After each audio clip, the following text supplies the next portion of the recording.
Breaking news. Anchor స్వేచ్ఛ చనిపోలేదు. Anchor స్వేచ్ఛ ఇప్పుడు కళ్ళు తెరిచి చూస్తోంది. యాంకర్ స్వేచ్ఛ ఇప్పుడు ప్రపంచాన్ని చూస్తోంది. మీరు వింటున్నది నిజమే. యాంకర్ స్వేచ్ఛ నిన్న బలవన్మరణానికి పాల్పడింది. కానీ ఇప్పుడు ఆమె కళ్ళు ప్రపంచాన్ని చూడబోతూ ఉన్నాయి. స్వేచ్ఛ కళ్ళు ఇప్పుడు ప్రపంచాన్ని చూడటానికి దానం చేస్తూ ఉన్నారు వాళ్ళ కుటుంబ సభ్యులు. మీరు చూడండి ఒకసారి, బిగ్ టీవీ స్క్రీన్ పైన మీరు చూస్తున్నారు. యాంకర్ స్వేచ్ఛ మనస్తాపంతో నిన్న బలవన్మరణానికి పాల్పడింది. ప్రస్తుతం గాంధీ ఆసుపత్రిలో పోస్టుమార్టం ముగిసిన తర్వాత స్వేచ్ఛ భౌతికాయాన్ని ఆమె నివాసానికి తరలించారు. అయితే స్వేచ్ఛ కళ్ళను ఆసుపత్రికి దానం చేశారు. స్వేచ్ఛ కళ్ళను మరో చూపు కోసం ఎదురు చూస్తున్న వాళ్ళకి దానం చేశారు. ఇప్పుడు ఆ కళ్ళు ప్రపంచాన్ని చూడబోతున్నాయి. స్వేచ్ఛ ఇప్పుడు భౌతికంగా దూరం అయిపోయి ఉండొచ్చు, కానీ స్వేచ్ఛ కళ్ళు మాత్రం ఇప్పుడు ప్రపంచాన్ని చూడటానికి సిద్ధమవుతున్నాయి. నిజానికి భావోద్వేగమైనటువంటి ఈ క్షణాల్లో ఇలాంటి నిర్ణయం తీసుకున్న స్వేచ్ఛ తల్లిదండ్రులను అభినందించాల్సినటువంటి విషయం. స్వేచ్ఛ మరణం కంటతడి పెట్టిస్తోంది వాళ్ళ కుటుంబ సభ్యులను. స్వేచ్ఛ మరణం కంటతడి పెట్టిస్తోంది స్వేచ్ఛ స్నేహితులను. స్వేచ్ఛ మరణం కంటతడి పెట్టిస్తోంది ఆమె సన్నిహితులను. స్వేచ్ఛ నిజంగా ఒక పోరాట యోధురాలు. ఎప్పుడూ స్వేచ్ఛ పోరాటం గురించి ఆలోచిస్తూ ఉండేది. ఎక్కడైతే అన్యాయం జరుగుతుందో, ఎక్కడైతే అణచివేత జరుగుతుందో, ఎక్కడైతే అనగదొక్కబడుతూ ఉన్నారో అక్కడికి వెళ్ళి పోరాటం చేయాలి అని స్వేచ్ఛ కలలు కనేది. అలా కలలు కన్న స్వేచ్ఛ కళ్ళు ఇప్పుడు ప్రపంచాన్ని చూస్తున్నాయి. స్వేచ్ఛ భౌతికంగా దూరమైన ఆ కళ్ళు ప్రపంచాన్ని చూడబోతున్నాయి. స్వేచ్ఛ తల్లిదండ్రులు ఆ కళ్ళను దానం చేయాలి అని నిర్ణయించుకున్నారు. స్వేచ్ఛ కళ్ళను దానం చేసిన తర్వాత, వాటిని సేకరించిన తర్వాత గాంధీ ఆసుపత్రి దగ్గర నుంచి స్వేచ్ఛ భౌతికాయాన్ని ఆమె నివాసానికి తరలించారు. అయితే స్వేచ్ఛ తండ్రి చెబుతూ ఉన్నారు, స్వేచ్ఛ మరణానికి కారణం పూర్ణచంద్రరావే అని. పూర్ణచంద్రరావు కల్పించిన ఆశలు ఆ తర్వాత ఇప్పుడు అవి నెరవేరకపోవడంతో పూర్ణచంద్రరావు ఆశలు కల్పించి స్వేచ్ఛను మోసం చేశారు. ఇప్పుడు ఆత్మహత్యకు పురిగొల్పాడు పూర్ణచంద్రరావు అని స్వేచ్ఛ తల్లిదండ్రులు చెబుతున్నారు. స్వేచ్ఛ పూర్ణచంద్రరావును నమ్మింది. పూర్ణచంద్రరావుతో జీవితం ఉంటుందని అనుకుంది. అలాంటి ఆశలు పూర్ణచంద్రరావు స్వేచ్ఛలో కల్పించాడు. కానీ ఇప్పుడు పూర్ణచంద్రరావు మళ్ళీ ముఖం చాటేసే పరిస్థితి వచ్చింది. ఉండలేని పరిస్థితులు రావడంతోనే స్వేచ్ఛ ఆత్మహత్య చేసుకుంది అని స్వేచ్ఛ తల్లిదండ్రులు చెబుతూ ఉన్నారు. కన్నీటి పర్యంతమవుతున్నారు. స్వేచ్ఛ భౌతిక కాయాన్ని ఆమె నివాసానికి తరలించారు. ఈరోజు అంత్యక్రియలు కూడా ఏర్పాట్లు చేస్తున్నారు. స్వేచ్ఛ కళ్ళను డొనేట్ చేసిన తర్వాత స్వేచ్ఛ మరణం గురించి స్వేచ్ఛ తల్లిదండ్రులు ఏమన్నారో ఒకసారి చూద్దాం. పెళ్లి చేసుకుంటానని 3 సంవత్సరం వెంబడబడి 3 సంవత్సరాలకు ఆమెను కన్విన్స్ చేసిండంట. చేసి అప్పటి నుండి రిలేషన్లో ఉన్నాడు. ఇప్పుడు 4 సంవత్సరాల నుండి వాళ్ళు సపరేట్గా రూమ్ తీసుకొని ఉంటున్నారు. ఇక ఎప్పుడూ గొడవలు పడుతూనే ఉన్నారు. ఇక ఇట్లా గొడవలు పడి మొన్న 26 నాడు మా కూతురు, నాన్న నేను ఆయనతో ఉండలేను, నువ్వు వచ్చేసి రూమ్కు మాట్లాడటానికి అని చెప్పింది. నేను ట్యూన్ వేసుకుని నేను వెళ్ళిపోతా డ్యూటీకి, నువ్వు వచ్చి పూర్ణచంద్రతో మాట్లాడు అని అంటే నేను సింగిల్గా మాట్లాడినామా, నువ్వు ఉండు, మీ ఇద్దరితో కలిసి నేను మాట్లాడతా అని చెప్పి ఇంటికి వచ్చేసి కూతురుతో ముందు మాట్లాడితే నాన్న ఇక నేను ఉండను, కరెక్ట్గా నిర్ణయం చేసేసుకున్నా, మళ్ళీ నువ్వు ఆయనతో మాట్లాడేటప్పుడు నువ్వు అడ్జస్ట్ చేయడానికి నువ్వు ప్రయత్నం చేయొద్దు నాన్న అని అన్నది. సరే నీ ఇష్ట ప్రకారంగా నా అమ్మ అని చెప్పినాక ఈమెతో మాట్లాడిన తర్వాత ఆయనతో పూర్ణచంద్రతో నేను బయట కూర్చొని మాట్లాడినాము. ఆ టైంలో మా కూతురు కూడా వచ్చి కూర్చున్నది. నేను అతన్ని ఫస్ట్ టైం చూసిన. వీళ్ళ ఏది సంబంధాన్ని మేము అంగీకరించలేదు, మేము భార్యాభర్తలను అంగీకరించలేదు. అది అందుగురించి ఏంటంటే ఆయనను ముఖం కూడా చూడలేదు గతంలో ఎన్నడు. మొన్న 26 నాడు మాట్లాడేటప్పుడు చూసిన. ఆ కూర్చుండగానే ఏమని చెప్పిండు, అంకుల్ నేను 5 సంవత్సరాల నుండి మేము కలిసి ఉంటున్నాము, మేము కలిసి ఉంటున్నప్పటికీ కూడా ఏంటంటే మధ్యలో గొడవలు అవుతూ ఉన్నాయి, ఇక ఇప్పుడు మేము కలిసి ఉండలేము అని చెప్పిండు. ఏ రకమైన గొడవ జరుగుతుంది అంకుల్? ఏ రకమైన గొడవలు చేస్తున్నది? ఇక వాళ్ళు ఏం గొడవలు చేసుకుంటున్నారో మనకు అర్థం కావు, చెప్పరు మనకు. గొడవలు మాత్రం జరుగుతున్నాయి. ఏ విషయంలో అనేది వాళ్ళకి స్పష్టంగా చెప్పలేదు. కొంతకాలము మా బిడ్డ కూడా మాతో మాట్లాడకుండా ఉన్నాము, ధైర్యంగానే ఉన్నాము. మా బిడ్డను మాత్రం కేర్ఫుల్గా చూసుకోవాలని బ్యాక్ నుండి చూస్తూ ఉన్నాం. ఎందుకంటే టీవీలలో అంతటా పేపర్లలో డైలీ న్యూస్ చూసి మా గుండె అంతా అవిసైపోతున్నది. మరి వాడు ఏమైనా చేస్తాడేమో బిడ్డను అని చెప్పేసి మాకు ఆందోళన కలిగింది. దాంతో ఏంటంటే ఎప్పుడు కంటికి రెప్పలాగా చూసుకుంటూనే ఉన్నాం ఆ బిడ్డతో. అయితే బిడ్డని ఏంటంటే మరి మేము వాళ్ళ పూర్ణ వాళ్ళ అమ్మనాలతో వాళ్ళు మాట్లాడతామంటే లేదు నాన్న నేనే మెయింటైన్ చేసుకుంటా, మీరు మాట్లాడుతానంటే నేను ఆత్మహత్య చేసుకుంటాను అన్నది. బిడ్డని ఆత్మహత్య చేసుకోవడం మాకు చూడలేము, నువ్వు ఎట్లనే ఉంటూ నువ్వు బతికుంటే చాలు, నిన్ను వెనకకెళ్ళి మేము చూసుకుంటుంటాం బిడ్డ అని. మేము వాళ్ళది ఎవరిని కూడా టచ్ చేయలేదు, వాళ్ళ జోలికే వెళ్ళలేదు. అంతా ఇది 4 సంవత్సరాల నుండి సపరేట్ రూమ్ తీసుకొని ఉన్నారు. ఇక మొన్న 26 నాడు ఇట్లా మాట్లాడుకున్న తర్వాత ఇక నేను మాట్లాడేసేసి వెళ్ళిపోయిన తర్వాత మాతో మాట్లాడి ఆమె డ్యూటీకి వెళ్ళింది. డ్యూటీలో న్యూస్ కూడా చూస్తున్నాము, ముఖం ఫేస్లో ఏమి విచారం ఉన్నట్టు కనవలేదు. మళ్ళీ నేను మా మనవరాలను కూడా అడిగిన, బిడ్డ ఎట్లా ఉన్నది అమ్మా నాన్నని అడిగితేలే అమ్మ హ్యాపీగానే ఉన్నది తాతయ్య, ఇక వాని పీడ విరుగుడు అయిపోయింది అనేది పాప కూడా అన్నది. ఇక మళ్ళీ నిన్న మార్నింగ్ పాపను స్కూల్కి పంపించేసింది. స్కూల్కి పంపించిన తర్వాత ఈమె డ్యూటీకి పోతున్నదని అనుకున్నాను. నేను ఇంట్లో ఉంటుందని నేను ఎక్స్పెక్ట్ చేయలేదు. డ్యూటీకి పోతుందని అనుకున్నాను. పాప అన్నది తాతయ్య నువ్వే తీసుకురా నన్ను స్కూల్కి వెళ్ళంటే నేనే పోయి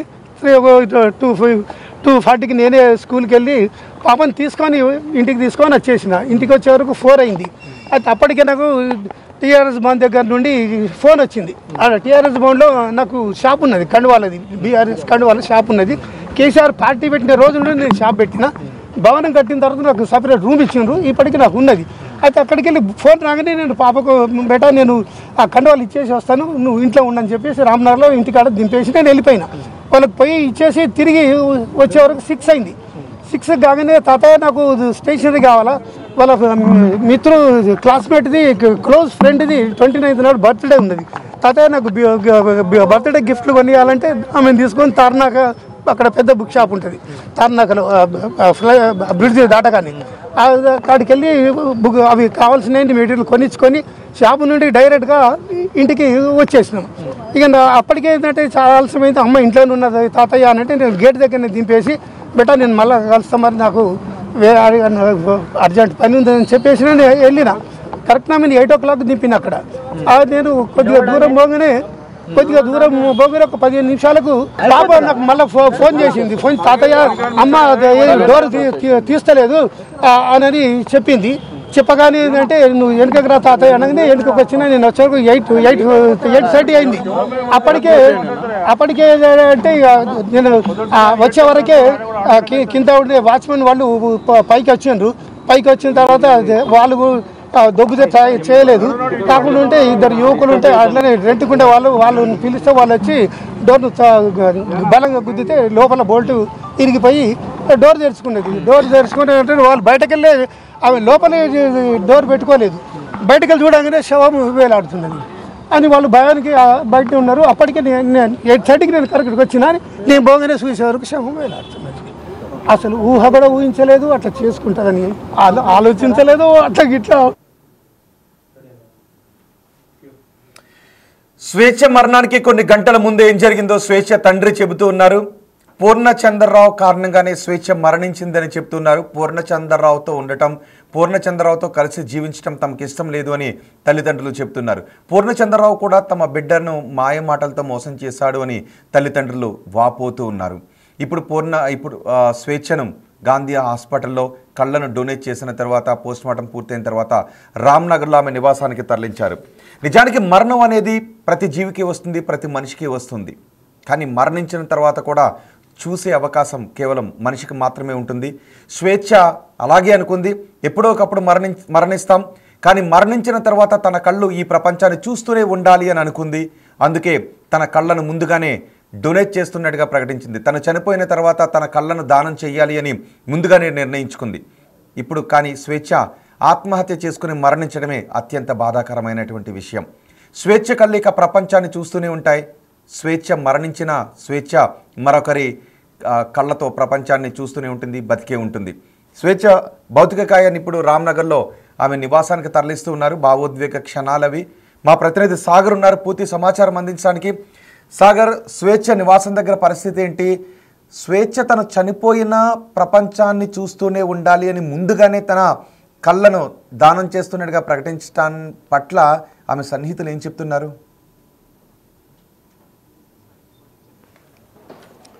ఎస్ రోహిత్, కొద్దిసేపటి క్రితమే యాంకర్ స్వేచ్ఛ మృతదేహాన్ని పోస్టుమార్టం పూర్తయిన అనంతరం రామ్నగర్లోని వాళ్ళ తల్లిదండ్రుల నివాసానికి తరలించారు. అయితే స్వేచ్ఛ తనకి ఎప్పటికీ ఏది జరిగినా కూడా తన అవయవాలు అదే సామాజిక స్పృహతో సామాజిక చైతన్యంతో తన అవయవాలను ముందుగానే డొనేట్ చేసింది, ఆమె కళ్ళను డొనేట్ చేసింది. కొద్దిసేపు క్రితమే గాంధీ మార్చిలో దానికి అవయవదానానికి సంబంధించిన వైద్యులు ఆమె కళ్ళని తీసుకున్నారు. సో స్వేచ్ఛ అంటే మృతి చెందినా కూడా ఆమె అవయవాలు ఎవరికైనా ఉపయోగపడాలన్న సామాజిక స్పృహతో ఆమె అవయవదానం చేసినట్లుగా కూడా తెలుస్తుంది.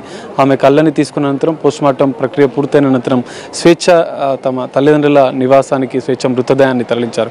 మనం చూడవచ్చు అంతే అనేక మంది ఆమె సన్నిహితులు జర్నలిస్టులు ఎక్కువ, ఎందుకంటే ఆమె ఒక కుటుంబ సభ్యురాలిగా జర్నలిస్టులతో కలిసి పనిచేస్తుండే, అందరినీ అన్న అంటూ మిగతా సన్నిహితులు ఒక కుటుంబ సభ్యురాలుగా కలిసిమెలిసి ఉంటుండే.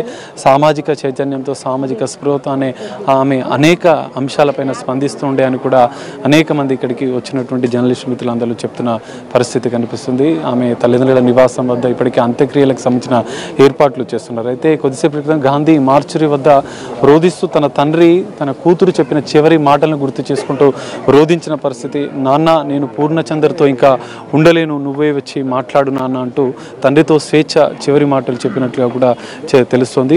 నువ్వు ప్రాణాలతో ఉంటే చాలు అని అనుకున్నాం అని ఆ తండ్రి రోధిస్తున్నారు. మా కూతురు ఆత్మహత్యకు పూర్ణచంద్రే పూర్తి కారణం, మా కూతురుని మోసం చేసే విధంగా చేశాడన్న అంశాలు కూడా వాళ్ళు చెప్పిన తండ్రి పంచుకున్న పరిస్థితి.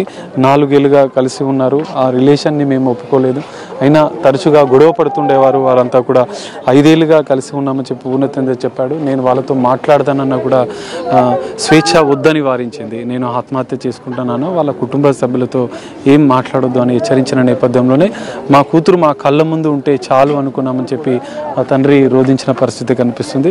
సో మనం చూడొచ్చు జర్నలిస్టులు ఒక కుటుంబ సభ్యురాల్ని కోల్పోయినట్లుగా కూడా ఒక రోధిస్తున్న పరిస్థితి, ఒక హృదయ విదారక బాధాతత్వ హృదయంతో జర్నలిస్టులంతా ఆమెకి చివరి కడ చూపు చూసుకుంటూ ఆమెకి నివాళులర్పిస్తున్న పరిస్థితి కనిపిస్తుంది. కొంతమంది సామాజికవేత్తలు కూడా ఇక్కడికి వస్తున్నారు, ఎందుకంటే ఆమె అనేక అంశాలపైన ఒక జర్నలిస్ట్గానే కాదు సామాజిక చైతన్యం సమాజం పైన లోతైన విశ్లేషణతో ఆమె కొంత రచనలు కూడా చేసింది. అందులో భాగంగా ఆమెకు అత్యంత సన్నిహితులుగా ఉండేవారు కూడా ఇక్కడికి వచ్చి ఆమెకి చివరి చూపుగా వీడ్కోలు పలుకుతున్న పరిస్థితి, నివాళులు అర్పిస్తున్న పరిస్థితి కనిపిస్తుంది. సీనియర్ జర్నలిస్టులే కావచ్చు, ఆమెతో కలిసి పనిచేసినటువంటి సన్నిహితులు అనేక మంది ఆమె మృతదేహానికి నివాళులు అర్పిస్తున్నారు.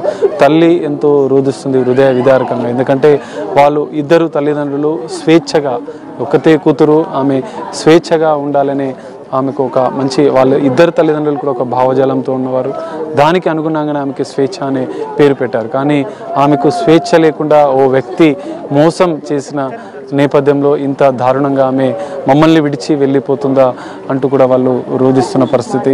సో మనం చూడొచ్చు కొన్ని హృదయ విదారక దృశ్యాలు మనకు కనిపిస్తున్నాయి. స్వేచ్ఛకు అత్యంత సన్నిహితులు ఇక్కడికి చేరుకుంటున్నారు, అనేక మంది జర్నలిస్టులు, సీనియర్ జర్నలిస్టులు, జర్నలిస్ట్ సంఘాల నాయకులు కూడా, ఎందుకంటే జర్నలిస్టుల హక్కుల కోసం కూడా ఆమె మహిళా జర్నలిస్టుల కోసం అనేక ఉద్యమాల్లో పాల్గొనడమే కావచ్చు, అనేక సభల్లో ఆమె మాట్లాడిన పరిస్థితి, సామాజిక చైతన్యంతో ఆమె అనేక అంశాలపైన ఇటు స్పందించిన పరిస్థితి మనకు కనిపిస్తుంది. మనం చూడవచ్చు అనేక మంది ఇక్కడికి చేరుకుంటున్నారు, కొన్ని రాజకీయ పార్టీలతో ఆమె సాహిత్యం కావచ్చు అనేక అంశాలపైన స్పందించారు. కొంతమంది ఆమెకు సన్నిహితంగా ఉండేవాళ్ళు సామాజికవేత్తలు కూడా. ఒకసారి మాట్లాడదాం, చెరుకు సుధాకర్ ఒకసారి మాట్లాడదాం. చెప్పండి, ఎట్లా చూస్తారు ధైర్యంగా ఉండే? నేను ఎట్లా చూడడం అనే విషయం కంటే నాతో ఉన్న అనుబంధం, వారి తండ్రి తల్లి ఇద్దరు కూడా మాదొక 40 ఏళ్ళ పైబడినటువంటి పరిచయం. కుటుంబం, మేము ఒకటే కుటుంబం. ఒక మాటలు చెప్పాలంటే చిన్నతనంలో వాళ్ళిద్దరు ఫుల్ టైమర్స్ కాబట్టి తల్లిదండ్రులు నకరికల్లో వారి సంధ్య సాధు నర్సే దగ్గర పెరిగిందామె. మా పిల్లలు ఇద్దరు కూడా క్లాస్మేట్స్ కాబట్టి చాలా అటాచ్మెంట్తో ఉండేవాళ్ళం. టీన్యూస్కి వచ్చిన తర్వాత కూడా నేను బీఆర్ఎస్కి వచ్చినప్పుడు కూడా తను కలవడం కూడా మాట్లాడడం కూడా జరిగింది. సరే, వ్యక్తిగత జీవితంలో ఒడిదుడుకులు అంటారా, చాలా సందర్భాల్లో జరిగినాయి, చెప్పడం కూడా జరిగింది. నేనేమంటున్నట్టే మనం బయటి సమాజాన్ని చెప్పేటువంటి వాళ్ళు నిలదొక్కుకోవాలి, మనం నిలదొక్కడం మంచి సందేశం ఉండాలి. కానీ ఇవాళ స్వేచ్ఛ తీసుకున్న నిర్ణయం ఇంకా నిలదొక్కాలి కూడా. మహిళలకు కొంత ఆత్మస్థైర్యం ఇవ్వకుండా పోయేటువంటి బాధ ఒకటి నన్ను వెంటాడుతామంది. సరే, ఇప్పుడు ఏ కారణమైనప్పుడు కూడా మన మధ్యన స్వేచ్ఛ లేదు. ఎవరికైనా చనిపోవడానికి కూడా స్వేచ్ఛ ఉంది, మనం ఏం కాదనలేము. కానీ దాని తర్వాత వచ్చేటువంటి పరిణామాలు కూడా ఉంటాయి కదా. పాప 9వ తరగతి చదువుతామని వాళ్ళందరినీ కాపాడుకునే బాధ్యత ఉన్నది. ముఖ్యంగా శంకరన్న జీవితం అంతా ఉద్యమాలు చేసి, ఓనాడు మీ అందరూ తెలిసి పాలిటెక్నిక్లో కత్తిపోటు జరిగినప్పుడు ఆయన ఏదో ప్రాణాలతో బయటపడ్డాడు. ఇంకా చాలా సందర్భాల్లో అలసిపోయాడు ఆర్థికంగా అనేక విషయాలు. వారికి వారి కుటుంబానికి మనం ఎన్ని మాటలు చెప్పుకున్నా, ఎంత మనము సానుభూతి చూపెట్టినా ఆచరణ లేకపోతే వారి కుటుంబానికి అక్కడ రావాలని చెప్పేసి భావిస్తామన్నా. యావత్ జర్నలిస్టు సోదరులకు కూడా ఈ సందర్భంలో మీకున్నటువంటి కెపాసిటీస్ని మీరు ఇంకో ధైర్యం నూరిపోసేటువంటి ప్రయత్నం చేయండి తప్ప పిరికిగా జీవితాన్ని నిష్క్రమించే ప్రయత్నం చేయవద్దని చెప్పి మాత్రం స్వేచ్ఛ నుంచి నేర్చుకోవాల్సిన గుణపాఠాన్ని ఈ సందర్భంగా గుర్తు చేస్తాం. స్కూల్ డేస్లో అంటే నకరికల్లో చదువుకున్న రోజులు కావచ్చు, ఇద్దరు ఫుల్ టైమర్స్ శ్రీదేవి కానీ శంకరన్న కానీ ఆర్థికంగా పెంచడము కేర్ ఇవ్వడం సాధ్యమయ్యే పనిగా. అందుకోసం వాళ్ళే ఇంటర్ కాస్ట్ మ్యారేజ్ చేసినటువంటి సంజయ్ ఎవరైతే ఉన్నారో ఆ అమ్మాయిని నకరికల్లో మా సోదరు నరసయ్య గారికి ఇచ్చారు కాబట్టి భార్యాభర్తలు వాళ్ళ దగ్గరనే పాపను పెంచడం జరిగింది. అక్కడే నేతాజీ స్కూల్లో చదివింది, మంచి స్టూడెంటు. మా బాబు సుహాస్తో పాటు వికాస్లో అక్కడ గుంటూరులో కోచింగ్ కూడా వెళ్ళింది. ఇద్దరు కూడా వాస్తవానికి అవకాశం వస్తే ఇద్దరు అప్పుడే ఎంబీబీఎస్లోకి రావాల్సింది. సరే మావాడు తర్వాత ప్రైవేట్ దాంట్లో ఒక కాలేజ్ జాయిన్ అయ్యింది. ఆ అమ్మాయికి అవకాశం తీసుకోలేకపోయింది ఇక్కడ ఉన్న నేపథ్యం నుంచి. చాలా ఎప్పుడు కలిసినా కూడా నేను చెప్పిన మొన్న ఈ మధ్య కాలంలో టీవీ న్యూస్కు 2 ఏళ్ల కింద వచ్చినప్పుడు కూడా తను నాతో కలవడం జరిగింది. జరగాల్సి లేకుండా ఇట్లా అని చెప్పి మాత్రం ఈ సందర్భంగా తెలియజేస్తాను. మనం చూడొచ్చు ఇంకా మరికొంతమంది ఇప్పటికే చేరుకుంటున్నారు. అనేక మంది సన్నిహితులు, వందలాదిగా జర్నలిస్టులు కూడా కదిలి వస్తున్నారు. స్వేచ్ఛ అందరితో కలివిడిగా ఉంటూ ఆధునిక జర్నలిస్టులకు కూడా ఆమె ఒక స్ఫూర్తిగా ఉంటుండే. ఆమె అనేక అంశాలపైన స్పందిస్తూ కూడా ఉంటుండే అని కూడా చెప్తున్నారు. ఆమె స్కూల్ డేస్లో కూడా ఉన్నటువంటి అంశాలను కూడా కొద్దిసేపు క్రితం చేరుకు సుధాకర్ పంచుకున్నారు. కొంతమంది సామాజిక ఉద్యమకారులు కూడా ఇక్కడికి చేరుకొని, ఎందుకంటే స్వేచ్ఛ అనేక అంశాలపైన, మహిళా హక్కులే కావచ్చు, మహిళా చైతన్యమే కావచ్చు, అనేక అంశాలపైన ఆమె స్పందిస్తూ ఒక్క జర్నలిస్ట్గానే కాకుండా సమాజంలో ఉన్నటువంటి అంతర్లీనంగా ఉండే కొన్ని అనేక సామాజిక అంశాలపైన కూడా ఆమె చెప్తున్న పరిస్థితి, ఆమె స్పందిస్తున్న పరిస్థితి. సో మనం చూడవచ్చు అల్లం నారాయణ ఆమెకు చివరిగా నివాళులర్పిస్తున్నారు. మృతదేహానికి, స్వేచ్ఛా మృతదేహానికి జర్నలిస్టు యూనియన్ నాయకులే కావచ్చు, సామాజికవేత్తలు ఆమెతో అత్యంత సన్నిహితంగా ఒక కుటుంబ సభ్యురాలని కోల్పోయామన్న బాధను యావత్ జర్నలిస్టు లోకం వ్యక్తం చేస్తున్న పరిస్థితి కనిపిస్తుంది. కుటుంబ సభ్యుల కంటే జర్నలిస్టులంతా ఒక కుటుంబ సభ్యురాలుగా భావించారు. ఆమె లేకపోవడం అనేది చాలా బాధాకరం. ఇది ఒక గుణపాఠంగా, ఎందుకంటే జర్నలిస్ట్ అంటేనే అనేక అంశాలపైన స్పందిస్తూ సమాజాన్ని చైతన్యం చేస్తూ ఉంటారు. సో కానీ స్వేచ్ఛ ఈరోజు ఈ విధంగా చేసుకోవడం అనేది అత్యంత బాధాకరం. ఇది యావత్తు జర్నలిస్టులకు ఒక గుణపాఠంగా కావాలి. భవిష్యత్తులో ఇలాంటి నిర్ణయాలు తీసుకోకుండా ఉండాలన్న అంశాలను కూడా వాళ్ళు చెప్తున్న పరిస్థితి. సన్నిహితంగా ఉండే వారితో పాటుగా జర్నలిస్టులు, సామాజిక ఉద్యమకారులు ఇక్కడికి చేరుకుని తమ యొక్క అంతిమ వీడ్కోలుని స్వేచ్ఛ మృతదేహానికి నివాళులర్పిస్తూ వాళ్ళు పలుకుతున్న పరిస్థితి కనిపిస్తుంది. ఇప్పటికీ వందలాదిగా జర్నలిస్టులు, సామాజిక ఉద్యమకారులు అనేక మంది ఆమె నివాసం వద్దకు చేరుకుని రోధిస్తున్నారు. ఆమెతో అత్యంత సన్నిహితంగా ఉండేవారు. చూడొచ్చు, అసలు మనం చూడొచ్చు ఒక జర్నలిస్ట్గా ఆమె అనేక అంశాలపైన, వార్తలనే కాదు సామాజిక అంశాలపైన ఆమె స్పందిస్తూ తెలంగాణ ఉద్యమంలో అసలు బాసిన అమరులు ఆత్మహత్యలు చేసుకోవద్దంటూ కూడా ఆమె అనేక అంశాలపైన ఆమె వార్తల రూపంలో సామాజిక మాధ్యమాల్లో కూడా ఆమె స్పందించారు. జర్నలిస్టు లోకాన్ని పూర్తిగా ఆమె బాధలో నెట్టేసిందంటూ కూడా అనేక మంది జర్నలిస్టులు అభిప్రాయపడుతున్నారు. ఎంతో ధైర్యంతో ఉండే స్వేచ్ఛ ఈరోజు మా మధ్య లేదు అన్న విషయాన్ని మేము జీర్ణించుకోలేకపోతున్నామంటూ కూడా వాళ్ళు రోధిస్తున్న పరిస్థితి కనిపిస్తుంది. అందరితో అత్యంత కలివిడిగా ఉండే స్వేచ్ఛ ఈరోజు అందరినీ ఒంటరి చేసి వెళ్ళిపోయింది అంటూ కూడా వాళ్ళు బాధాతత్వ హృదయంతో తమ హృదయ బాధను వ్యక్తం చేస్తున్న పరిస్థితి కనిపిస్తుంది. POW సంధ్య కొద్దిసేపటి క్రితమే ఆమె ఆరోగ్యం బాగాలేకున్నా స్వేచ్ఛతో ఆమెకున్న అనుబంధ నేపథ్యం, ఎందుకంటే మహిళల హక్కుల కోసం, మహిళల చైతన్యం కోసం స్వేచ్ఛ అనేక సమావేశాల్లో వారితో కలిసి పాల్గొన్నది. అనేక సమావేశాలు, సభలలో కూడా స్వేచ్ఛ పాల్గొన్నది. అవన్నిటినీ నెమరు వేసుకుంటూ ఇటు POWకి సంబంధించినటువంటి నేతలు, నాయకురాలు కూడా వాళ్ళ యొక్క అనుబంధాన్ని పంచుకుంటున్నారు. స్వేచ్ఛ అంటేనే మహిళా స్వేచ్ఛ కోసం ఆమె అనేక అంశాలపైన స్పందించారు అంటూ కూడా వాళ్ళు ఆమెతో ఉన్నటువంటి అనుబంధాన్ని నెమరు వేసుకుంటూ తమ బాధను వ్యక్తం చేస్తున్న పరిస్థితి కనిపిస్తుంది. హృదయ విదారక దృశ్యాలు, ఆమె సన్నిహితులు ఆమె యొక్క జ్ఞాపకాలను నెమరు వేసుకుంటున్న పరిస్థితి కనిపిస్తుంది. సో అనేక మంది ఇక్కడికి ఇంకా చేరుకుంటున్నారు. ఇంకా అనేక మంది మరికొద్ది సేపట్లో అయితే ఇక్కడ అంత్యక్రియలకు సంబంధించిన ఏర్పాట్లు పూర్తి చేసిన నేపథ్యంలో మరికొద్ది సేపట్లో రామ్నగర్లో ఉన్నటువంటి నివాసం నుంచి పార్సిగుట్టలో శ్మశాన వాటికకు తరలించి అంత్యక్రియల ప్రక్రియను కూడా పూర్తి చేసే అవకాశం అయితే కనిపిస్తుంది. రోహిత్.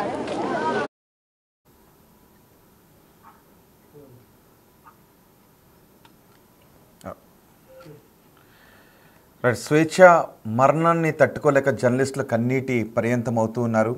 స్వేచ్ఛ మరణం తమని తీవ్రంగా కలిచివేస్తోందని చెప్తున్నారు. అయితే స్వేచ్ఛ మరణానికి కారణం పూర్ణచంద్రరావు అని స్వేచ్ఛ తల్లిదండ్రులు ఆరోపిస్తూ ఉన్నారు.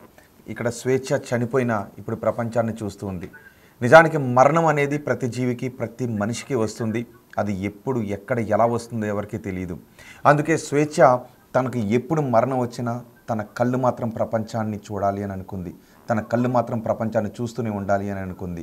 తన అవయవాల రూపం, తన అవయవాలు 10 మందికి జీవనాన్ని కల్పించి 10 మందికి ఆరోగ్యాన్ని కల్పించి వాళ్ళందరిలోనూ జీవించాలని అనుకుంది. అందుకే స్వేచ్ఛ అవయవాలను దానం చేసింది.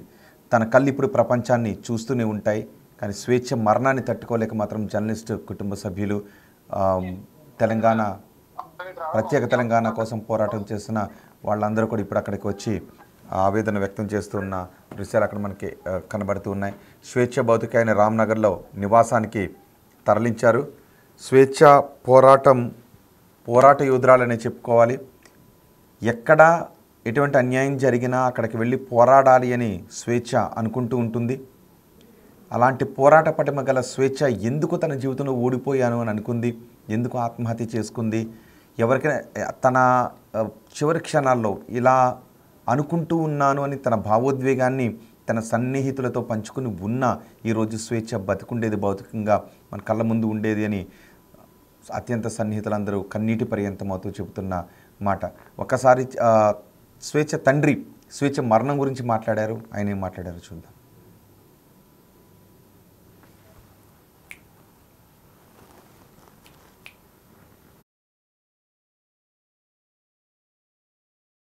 చేసి అప్పటి నుండి రిలేషన్లో ఉన్నాడు. ఇప్పుడు 4 సంవత్సరాల నుండి వాళ్ళు సపరేట్గా రూమ్ తీసుకొని ఉంటున్నారు. ఇక ఎప్పుడూ గొడవలు పడుతూనే ఉన్నారు. ఇక ఇట్లా గొడవలు పడి మొన్న 26 నాడు మా కూతురు, నాన్న నీకు నేను ఆయనతో ఉండలేను, నువ్వు వచ్చేసి రూమ్కు మాట్లాడటానికి అని చెప్పింది. నేను ట్యూన్ చూసుకుని నేను వెళ్ళిపోతా డ్యూటీకి, నువ్వు వచ్చి పూర్ణచంద్రతో మాట్లాడమని అంటే నేను సింగిల్గా మాట్లాడినామా, నువ్వు ఉండు, మీ ఇద్దరితో కలిసి నేను మాట్లాడతా అని చెప్పి ఇంటికి వచ్చేసి కూతురుతో ముందు మాట్లాడితే నాన్న ఇక నేను ఉండను, కరెక్ట్గా నిర్ణయం చేసేసుకున్నా, మళ్ళీ నువ్వు ఆయనతో మాట్లాడేటప్పుడు నువ్వు అడ్జస్ట్ చేయడానికి నువ్వు ప్రయత్నం చేయొద్దు నాన్న అని అన్నది. సరే నీ ఇష్ట ప్రకారంగా నా అమ్మ చెప్పినాక ఈమెతో మాట్లాడిన తర్వాత ఆయనతో పూర్ణచంద్రతో నేను బయట కూర్చొని మాట్లాడినాము. ఆ టైంలో మా కూతురు కూడా వచ్చి కూర్చున్నది. నేను అతన్ని ఫస్ట్ టైం చూసిన. వీళ్ళ ఏది సంబంధాన్ని మేము అంగీకరించలేదు, మేము భార్యాభర్తలు అంగీకరించలేదు. అది అందుగురించి ఏంటంటే ఆయనను ముఖం కూడా చూడలేదు గతంలో ఎన్నడు. మొన్న 26 నాడు మాట్లాడేటప్పుడు చూసిన. కూర్చుండగానే ఏమని చెప్పిండు, అంకుల్ నేను 5 సంవత్సరాల నుండి మేము కలిసి ఉంటున్నాము, మేము కలిసి ఉంటున్నప్పటికీ కూడా ఏంటంటే మధ్యలో గొడవలు అవుతూ ఉన్నాయి, ఇక ఇప్పుడు మేము కలిసి ఉండలేము అని చెప్పిండు. ఏ రకమైన గొడవ జరుగుతుంది అంకుల్? ఏ రకమైన గొడవలు చేస్తుంది? ఇక వాళ్ళు ఏం గొడవలు చేసుకుంటున్నారో మనకు అర్థం కావు, చెప్పరు మనకు. గొడవలు మాత్రం జరుగుతున్నాయి. ఏ విషయంలో అనేది వాళ్ళకి స్పష్టంగా చెప్పలేదు. కొంతకాలము మా బిడ్డ కూడా మాతో మాట్లాడకుండా ఉన్నాము, ధైర్యంగానే ఉన్నాము. మా బిడ్డను మాత్రం కేర్ఫుల్గా చూసుకోవాలని బ్యాక్ నుండి చూస్తూ ఉన్నాం. ఎందుకంటే టీవీలలో అంతటా పేపర్లలో డైలీ న్యూస్ చూసి మా గుండె అంతా ఆవిసైపోతున్నది. మరి వాడు ఏమైనా చేస్తాడేమో బిడ్డను అని చెప్పేసి మాకు ఆందోళన కలిగింది. దాంతో ఏంటంటే ఎప్పుడు కంటికి రెప్పలాగా చూసుకుంటూనే ఉన్నాం ఆ బిడ్డతో. అయితే బిడ్డని ఏంటంటే మరి మేము వాళ్ళ అమ్మనాలతో వాళ్ళు మాట్లాడతామంటే, లేదు నాన్న నేనే మెయింటైన్ చేసుకుంటా, మీరు మాట్లాడుతానంటే నేను ఆత్మహత్య చేసుకుంటానన్నది. బిడ్డని ఆత్మహత్య చేసుకోవడం మాకు చూడలేము, నువ్వు ఎట్లన్నా ఉంటూ నువ్వు బతికుంటే చాలు, నేను వెనకకెళ్ళి మేము చూసుకుంటుంటాం బిడ్డని. మేము వాళ్ళది ఎవరిని కూడా టచ్ చేయలేదు, వాళ్ళ జోలికి వెళ్ళలేదు. అదంతా ఇది 4 సంవత్సరాల నుండి సపరేట్ రూమ్ తీసుకొని ఉన్నారు.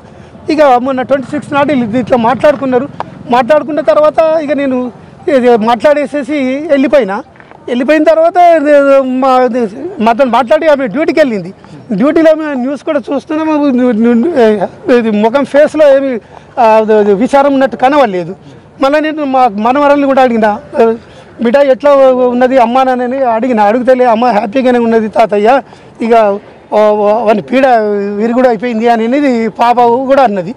ఇక మళ్ళీ నిన్న మార్నింగ్ పాపను స్కూల్కి పంపించేసింది.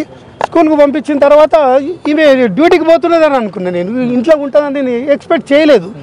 డ్యూటీకి పోతుందని అనుకున్నాను. పాప అన్నది తాతయ్య నువ్వే వచ్చి తీసుకురా నన్ను స్కూల్కి వెళ్ళంటే నేనే పోయి 2:40కి నేనే స్కూల్కి వెళ్ళి పాపని ఇంటికి తీసుకొని వచ్చేసిన. ఇంటికి వచ్చే వరకు 4 అయింది. అయితే అప్పటికే నాకు టీఆర్ఎస్ భవన్ దగ్గర నుండి ఫోన్ వచ్చింది. టీఆర్ఎస్ భవన్లో నాకు షాప్ ఉన్నది, కండువాలది, బీఆర్ఎస్ కండువాల షాప్ ఉన్నది. కేసీఆర్ పార్టీ పెట్టిన రోజు నుండి నేను షాప్ పెట్టిన. భవనం కట్టిన తర్వాత నాకు సపరేట్ రూమ్ ఇచ్చిండ్రు, ఇప్పటికీ నాకు ఉన్నది. అయితే అక్కడికి వెళ్ళి ఫోన్ రాగానే నేను పాపకు బేటా నేను ఆ కండువాలు ఇచ్చేసి వస్తాను, నువ్వు ఇంట్లో ఉండని చెప్పేసి రామ్నగర్లో ఇంటికాడ దింపేసి నేను వెళ్ళిపోయినా. వాళ్ళకి పోయి ఇచ్చేసి తిరిగి వచ్చే వరకు 6 అయింది. 6 కాగానే తాతయ్య నాకు స్టేషనరీ కావాలా, వాళ్ళ మిత్రుడు క్లాస్మేట్ది క్లోజ్ ఫ్రెండ్ది 29th నాడు బర్త్డే ఉన్నది, తాతయ్య నాకు బర్త్డే గిఫ్ట్లు కొనియాలంటే ఆమెను తీసుకొని తార్నాక అక్కడ పెద్ద బుక్ షాప్ ఉంటుంది తార్నాకలో బ్రిడ్జ్ దాటగానే అక్కడికి వెళ్ళి అవి కావాల్సిన మెటీరియల్ కొనిచ్చుకొని షాపు నుండి డైరెక్ట్గా ఇంటికి వచ్చేసినాం. ఇక అప్పటికే ఏంటంటే చాలా ఆలస్యమైంది. అమ్మ ఇంట్లోనే ఉన్నది తాతయ్య అంటే నేను గేట్ దగ్గరనే దింపేసి బెటా నేను మళ్ళీ కలుస్తాను, మరి నాకు వేరే అర్జెంట్ పని ఉందని చెప్పేసి నేను వెళ్ళిన. కరెక్ట్గా నేను 8 o'clock దింపిన అక్కడ. నేను కొద్దిగా దూరం పోగానే ఒక 15 నిమిషాలకు పాప నాకు మళ్ళీ ఫోన్ చేసింది. ఫోన్ తాతయ్య అమ్మ డోర్ తీస్తలేదు అని చెప్పింది. చెప్పగానే ఏంటంటే నువ్వు వెనుకకు రా తాతయ్య అనగానే వెనుకకు వచ్చినా నేను వచ్చేవరకు 8:30 అయింది. అప్పటికే అంటే నేను వచ్చే వరకే కింద ఉండే వాచ్మెన్ వాళ్ళు పైకి వచ్చిండ్రు. పైకి వచ్చిన తర్వాత వాళ్ళు దొబ్బితే చేయలేదు. కాకుండా ఉంటే 2 యువకులు ఉంటే అట్లనే రెంట్కుంటే వాళ్ళు పిలిస్తే వాళ్ళు వచ్చి డోర్ను బలంగా గుద్దితే లోపల బోల్ట్ ఇరిగిపోయి డోర్ తెరుచుకున్నది. డోర్ తెరుచుకుంటే వాళ్ళు బయటకెళ్ళే అవి లోపలే డోర్ పెట్టుకోలేదు. బయటకెళ్ళి చూడగానే శవం వేలాడుతున్నది అని వాళ్ళు భయానికి బయట ఉన్నారు. అప్పటికే 8:30కి నేను కరెక్ట్గా వచ్చినా నేను పోగానే చూసాను.